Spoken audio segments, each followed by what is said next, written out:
Better Call Saul is the prequel show to Breaking Bad, following the trials and tribulations of offbeat criminal lawyer Saul Goodman, back when he was known by his real name Jimmy McGill. Better Call Saul expands on many of the characters of the Breaking Bad universe, giving them backstories and further depth. One such character is Gus Fring. Gustavo Fring is a primary antagonist of Breaking Bad, a notorious drug kingpin who fronts as an owner of the Los Pollos Hermanos chain of restaurants.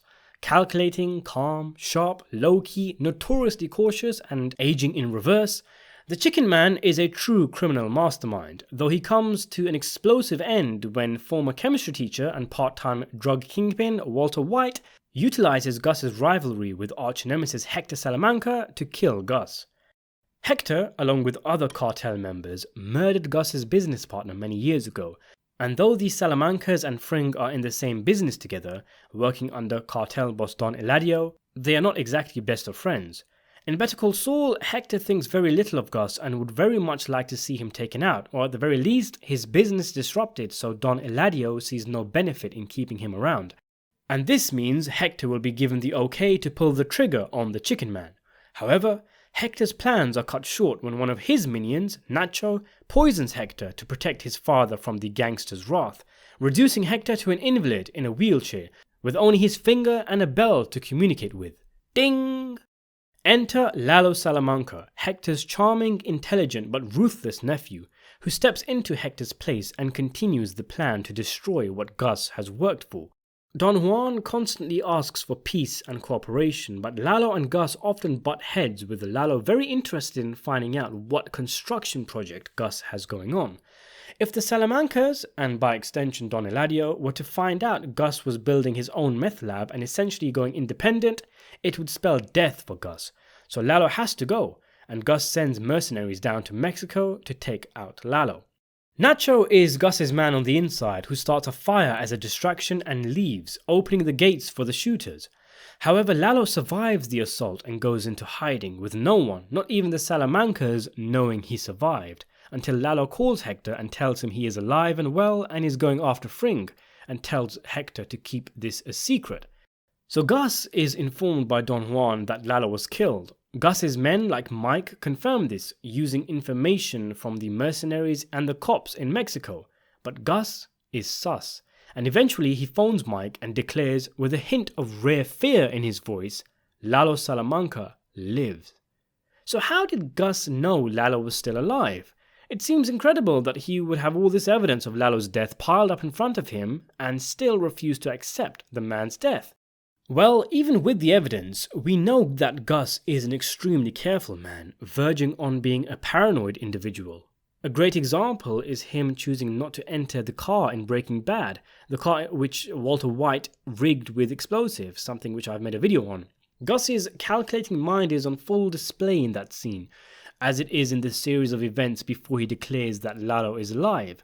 He is so cautious, going through different scenarios in his head that could play out if this happens, if that happens, that he plants a gun in the soon-to-be meth lab, which he ends up actually using to kill Lalo. So it's definitely reasonable for Gus to be wary regarding the news about Lalo's death, suspicious even, as he says, "The mercenaries are dead to a man and yet their mission was a success." When have you heard of a team managing to take out their target but they all die in the process? The odds are very unlikely.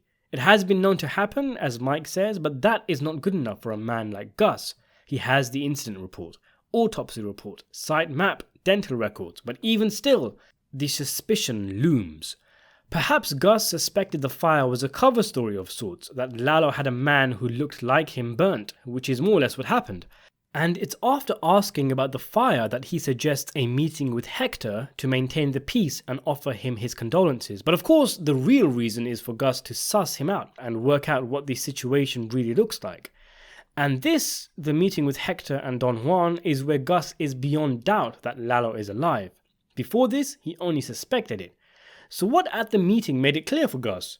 Well, he says his piece, as does Don Juan. Hector looks downcast and in mourning, but after hearing Gustavo out, even in his condition, he offers his hand in friendship and shakes Gus's hand, even smiling at him as he does so. Aw, pretty sweet, isn't it?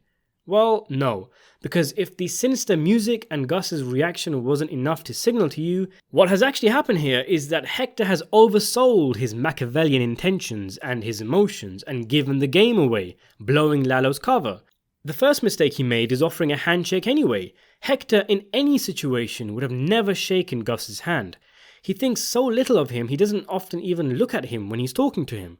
With their history, there is no way he'd shake Gus's hand. On top of this, he's supposed to be in mourning, and as Nacho hasn't been caught yet and it is not known who had Lalo killed, Gus is currently a suspect. Hector was way too calm and not his usual sniffing angry self. If he looked furious at Gus, rang that bell like an alarm clock, and shit himself, he might have sold it to Gus. Gus knows Hector, he's known him for years and knows how he acts, and family is everything for the Salamancas. There is no way Hector would shake Gus's hand in this situation. Even if Lalo's killers had been someone else, Hector would still find a way to blame Gus. If he had the ability to walk, he'd get up and stab Gus if Lalo actually died. Instead, you have him offering his hand to the chicken man. Not a chance. Plus, Hector doesn't actually have anything to gain by mending his relationship with Gus. In this sit-down, Gus knows Hector knows Gus knows Hector knows Lalo is alive, and Juan, meanwhile, knows nothing. And then there's the smile. If there's any facial expression that telegraphs, my man ain't dead and you've got a nasty surprise coming your way, it's this guy's mug. This ain't the warm smile of a grandpa. If someone smiled like this at your kids, you'd call the cops. It isn't a happy smile, it's an evil one. He'd be a shit poker player, that's for sure.